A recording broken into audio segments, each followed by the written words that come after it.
Continuamos hoy, amigo oyente, nuestro recorrido por esta profecía de Oseas.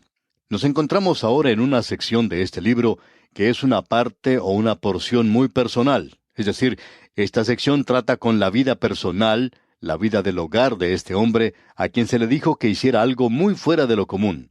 O sea que él tenía que casarse con una ramera, aparentemente una muchacha de la cual él se había enamorado y la cual anduvo por malos caminos.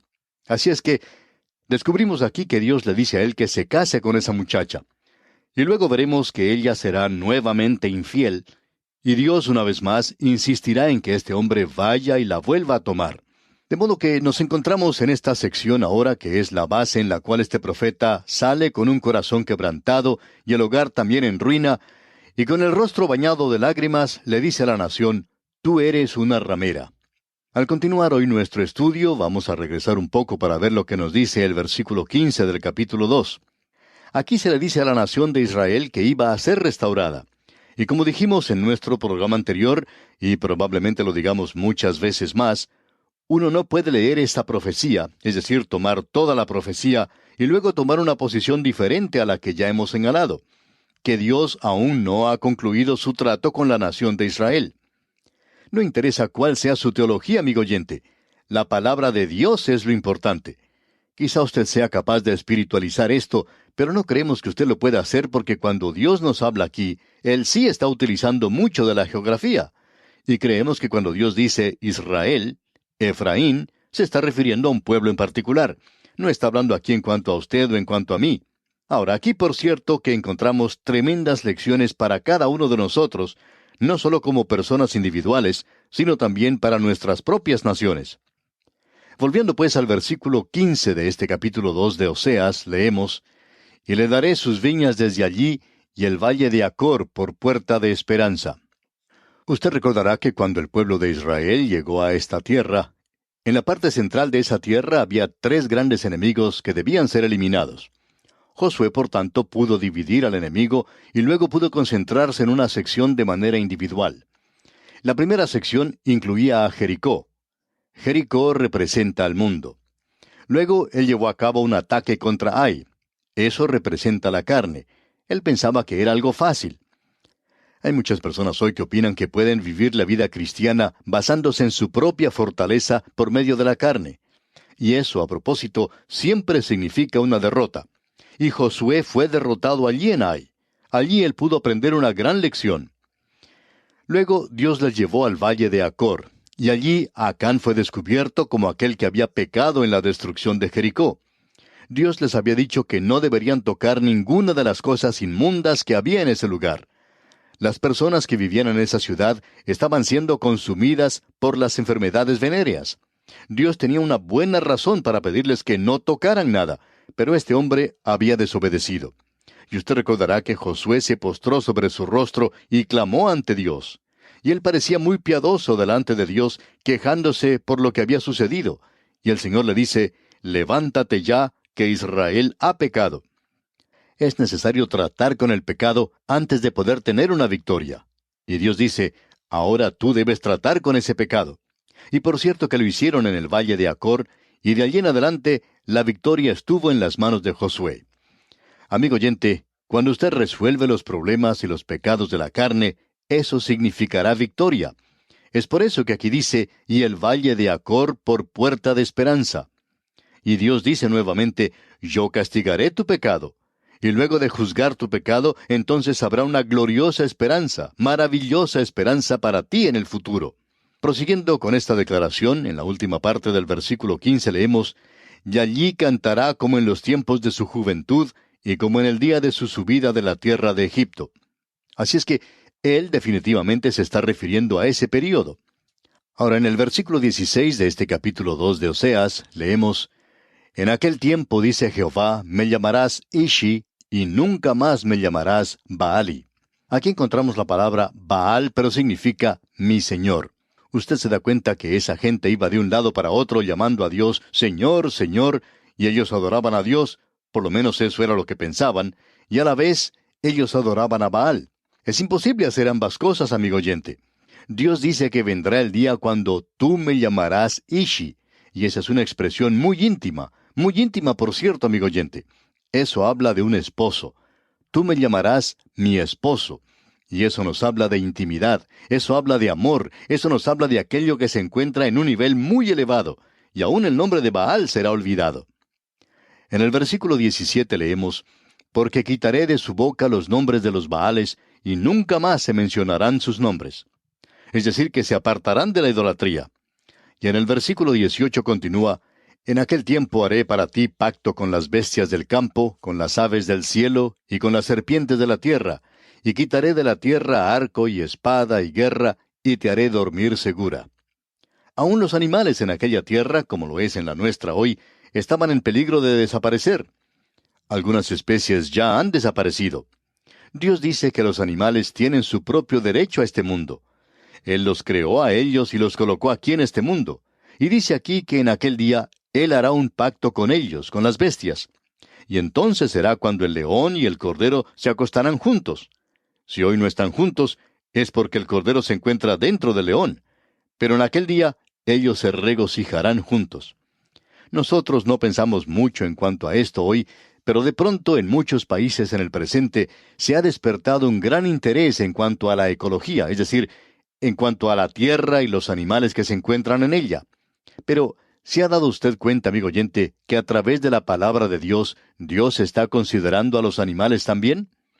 Y Él también está considerando a la tierra misma, bendiciendo a la tierra. Como usted bien sabe, el hombre contamina todas las cosas. El hombre es un pecador por dentro y también es un pecador por fuera. Y cualquier cosa que el hombre toque no es otra cosa en el mundo sino pecado. Las autoridades en muchos países están tratando de que la gente no arroje basura de sus automóviles a los costados del camino, y eso es algo muy bueno, ya que evita la contaminación ambiental. En algunos lugares, cuando uno viaja, puede observar a los lados del camino gran cantidad de botellas o latas que han sido arrojados por los pasajeros de los automóviles. El hombre, amigo oyente, contamina las cosas donde quiera que vaya. Y Dios está diciendo que Él va a cuidar también de esta tierra. Y gracias a Dios por ello, porque no creemos que el hombre pueda llegar a hacerlo. Ahora, en los versículos 19 y 20 de este capítulo 2 de Oseas, leemos, y te desposaré conmigo para siempre. Te desposaré conmigo en justicia, juicio, benignidad y misericordia. Y te desposaré conmigo en fidelidad, y conocerás a Jehová. Llegamos ahora a algo que es muy maravilloso. Esta palabra desposar significa en realidad cortejar a una virgen. Quiere decir cortejar a una muchacha. Muchos de los hombres que nos escuchan en este momento pueden recordar lo hermosa que era esa jovencita que hoy es su esposa. Muchos recordarán cómo la cortejaban y las cosas tan lindas que le decían. A veces aquellos que han estado casados por mucho tiempo pueden recordar esto, especialmente cuando uno ya se está acercando a la edad madura. Aunque ambos ya han entrado en años, uno puede todavía recordar a esa muchacha que causó tal impresión en uno la primera vez que la vio, y lo hermosa que ella era. Así es que tenemos aquí un pensamiento muy bello y un cuadro maravilloso que se nos presenta. Dios está indicando aquí esto cuando dice, y te desposaré conmigo en fidelidad. Ahora, ¿cómo es que Él hará esto? Bueno, hemos leído, te desposaré conmigo en justicia, juicio, benignidad y misericordia. Usted puede apreciar que había misericordia también en la ley de Moisés. Puede descubrir que también había amor en la ley y que también hay ley en el amor. Es imposible separar al uno del otro. Eso es algo hermoso. Esto aquí constituye otra de las razones por la cual no creemos que el regreso presente de Israel a su tierra sea el cumplimiento de la profecía, no en la situación presente. Dios dice, te desposaré conmigo en justicia, juicio, benignidad y misericordia. Israel es como cualquier otra nación. Hay algunas personas que opinan que quizás son un poco más duros que los demás, pero amigo oyente, debemos reconocer que ellos están a la defensiva allí, de eso estamos seguros. Es necesario que ellos utilicen un sistema de defensa bastante fuerte, pero ellos no están de regreso en la tierra en cumplimiento de la profecía. Ellos han regresado sí a la tierra, pero ellos no han regresado aún al Señor. Cuando ellos regresen al Señor, entonces serán bendecidos. Pero todavía no han hecho eso. Queremos hablar en cuanto a esto dentro de algunos momentos, por lo menos si podemos llegar a esto el día de hoy. Ahora, en el versículo 20 de este capítulo 2 de Oseas leemos, y te desposaré conmigo en fidelidad, y conocerás a Jehová. Ellos nunca fueron fieles en el pasado. Ellos eran como la iglesia en la apostasía de hoy. Y conocerás a Jehová, dice aquí, y por cierto que no le conocen a él hoy. Luego leemos en el versículo 21, en aquel tiempo. Es una expresión técnica y se refiere a una época futura, al tiempo en que esto fue escrito, a los últimos días tocantes a la nación de Israel. Se refiere al período de la gran tribulación y a la venida de Cristo a establecer su reino en la tierra. El versículo 21 entonces dice, en aquel tiempo responderé, dice Jehová, yo responderé a los cielos y ellos responderán a la tierra. Es decir que el cielo y la tierra estarán de acuerdo el uno con el otro.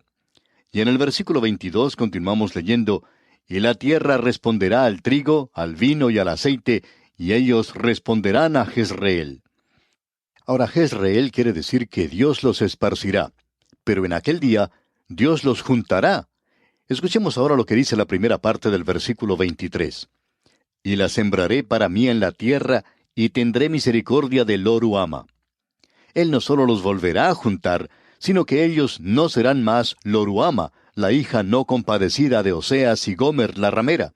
Pero ahora Dios tendrá misericordia de ellos, y ellos obtendrán misericordia. En la segunda parte del versículo 23 dice, y diré a Lo-ammi, tú eres pueblo mío, y él dirá, Dios mío. Ellos no están diciendo eso hoy. En el día de hoy es Lo-ammi, o sea, no mi pueblo.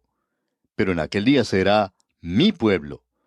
Y Dios dirá, tú eres pueblo mío. Y ellos dirán, Dios mío. Eso no es una realidad en el presente, amigo oyente. Ellos no se están volviendo a Dios, pero ellos se volverán a Dios en aquel día. Bien, llegamos ahora al capítulo 3.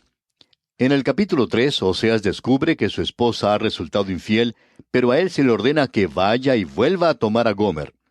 Notemos lo que dice el primer versículo. Me dijo otra vez Jehová, ve, ama a una mujer amada de su compañero, aunque adúltera, como el amor de Jehová para con los hijos de Israel, los cuales miran a dioses ajenos y aman tortas de pasas. Es decir que ellos amaban aquello que era parte de la adoración pagana de ídolos. Esas tortas de pasas eran utilizadas en las fiestas de sacrificio de los cananeos de aquel día, y los hijos de Israel habían adoptado eso. Usted puede apreciar que aquí Dios está haciendo una aplicación. Él le dice a este hombre Oseas, tú sabes ahora lo que yo siento. Yo quiero que tú vayas y tomes nuevamente a Gomer. Ella te ha sido infiel, pero tú la amas, y debes volverla a tomar. Y Dios dice, esto es lo que yo voy a hacer con mi pueblo. Israel me ha sido infiel, pero yo nunca la voy a abandonar. Yo la castigaré, pero no me he librado de ellos de ninguna manera. Y notemos ahora lo que dice aquí en el versículo 2 de este capítulo 3 de Oseas. La compré entonces para mí por 15 siclos de plata y 1,5 homer de cebada. Note usted, la compré entonces para mí. Aparentemente, ella se había vendido a algún grupo de personas que estaban a cargo de una casa de mala reputación en su tierra y tuvo que irla a comprar de nuevo ahí. La compré entonces para mí. Y usted sabe, amigo oyente, que usted y yo hemos sido redimidos. El cuadro que tenemos aquí no es algo muy lindo, por cierto, y esa es la razón por la cual no se predica mucho en el día de hoy. Hoy es posible escuchar mucho más en círculos conservadores y fundamentalistas en cuanto a dedicación, en cuanto a la consagración de uno y en cuanto al hecho de que uno debe entregar la vida al Señor. Y uno debe hacer eso. Amigo oyente, lo primero que usted debe hacer es acercarse como pecador ante Dios, y Él tiene que redimirle. De la misma manera este hombre fue y compró esta ramera. Así es como Dios tiene que redimirle a usted y tiene que redimirme a mí también. Y no es sino hasta cuando usted y yo veamos esto que podemos hacer algo. Nosotros no hemos dado ni siquiera el primer paso, sino hasta cuando apreciamos esto. Ahora en el versículo 2, entonces, leamos otra vez, dice, la compré entonces para mí por 15 siclos de plata y 1,5 homer de cebada. Por cierto que ese era un precio mucho más elevado que el valor de ella. Y usted y yo no valemos el precio de la redención, amigo oyente, porque nosotros no somos redimidos con oro o con plata o con piedras preciosas, sino con la sangre preciosa de Cristo. Él tuvo que derramar su sangre. Él tuvo que sufrir y morir para que usted y yo pudiéramos ser redimidos hoy. ¿Por qué? Porque nosotros somos pecadores perdidos, vendidos bajo el pecado, si le parece bien. Es necesario que aprendamos que debemos comenzar allí, en ese punto, amigo oyente. Cierto predicador, que por cierto es muy elocuente, presentó en una ocasión un mensaje donde no mencionó el Evangelio. No mencionó el hecho de que uno tiene que acudir a Dios como pecador. Todo lo que él dijo fue, usted debe amar a Jesús, usted debe servir a Dios y debe obedecerle, y cosas por el estilo. Amigo oyente, allí no es el punto donde uno debe comenzar. Estamos muertos en delitos y pecados. Y es como si usted fuera al cementerio y se pusiera a predicar a los muertos y les dijera, escuchen, amigos y amigas, es mejor que todos nosotros comencemos a hacer algo mejor. Debemos dedicar nuestra vida al Señor. Pero si no tenemos ninguna vida que dedicar, amigo oyente, todos allí están muertos. No pueden hacer nada. Y usted y yo estamos muertos en delitos y pecados hasta cuando este asunto haya sido arreglado y hasta cuando lleguemos a nacer de nuevo y recibamos una nueva naturaleza. Y luego en el versículo 3 de este capítulo 3 de Oseas leemos, tú serás mía durante muchos días, no fornicarás ni tomarás otro varón, lo mismo haré yo contigo. Cierto hombre contaba la historia de que él había descubierto que su esposa le era infiel y que él la hizo seguir por un detective privado. Usted se puede imaginar lo que este hombre sintió al saber que su esposa le era infiel. Bueno, amigo oyente, no podemos pensar de ninguna otra cosa que sea peor que esa. Eso destruye un hogar, por cierto que lo destruirá. Y Dios le dice a su pueblo, eso es lo que ustedes han estado haciendo. Ustedes han estado actuando como mujer adúltera. Se han dirigido detrás de otros dioses. Se han apartado de mí y ya no me sirven. Ustedes me llaman Señor. Y el Señor Jesucristo dijo, muchos dirán en aquel día, Señor, Señor. Y yo les diré, apartaos de mí, no os conozco. Vamos a decir algo aquí que probablemente sea una de las cosas más duras que usted pueda haber escuchado, y no creemos que haya algún otro predicador que pueda decir algo tan duro como esto.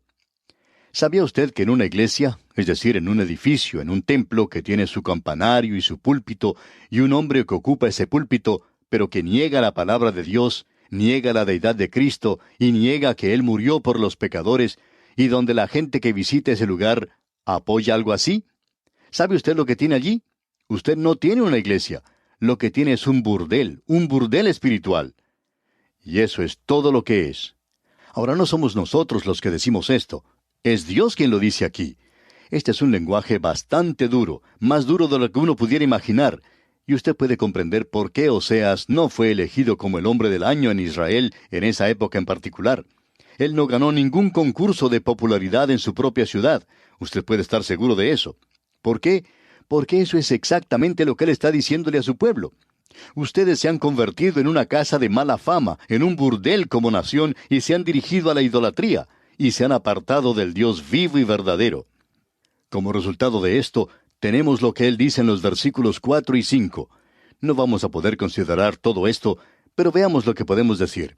Estos versículos 4 y 5, creemos, son los versículos más importantes para aquellos estudiantes de la profecía que en el presente se dedican a presentar fechas. Escuchemos lo que dice el versículo 4.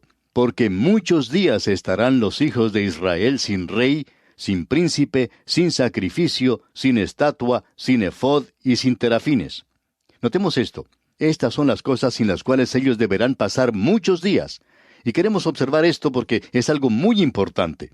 Dios mediante, en nuestro próximo estudio vamos a hablar de estos muchos días que se mencionan aquí. Pero ellos deberán estar muchos días sin rey. No hay ningún israelita vivo hoy, y hay algunos en aquellas tierras que dicen que pueden decir a qué tribu pertenecen, y tenemos serias dudas en cuanto a eso, pero por lo menos ellos afirman que pueden decirlo. Pero no hay ningún israelita vivo hoy que pueda decir, yo soy del linaje de David y yo tengo el derecho a ocupar el trono de David. El único que puede decir eso en este instante se encuentra sentado a la diestra de Dios, y es el Señor Jesucristo, el Rey de Reyes y el Señor de Señores. Ellos estarán muchos días sin rey, y por cierto que no lo tienen hoy. Ellos han rechazado a su rey. Y también dice aquí, sin príncipe, es decir, alguien a quien seguir. Y luego dice, sin sacrificio. Bueno, vamos a tener que dejar esto aquí por hoy para considerarlo en nuestro próximo programa. Pero antes de retirarnos, amigo oyente, quisiéramos preguntarle si usted ha notado que aunque ellos han regresado a esa tierra de Israel en el presente, ¿no le parece algo muy extraño que esta gente no tenga un templo en el presente, que no tengan un sacrificio? ¿Le ha llamado eso la atención a usted? Dios mediante continuaremos en nuestro próximo estudio. Que el Señor bendiga su vida es nuestra ferviente oración.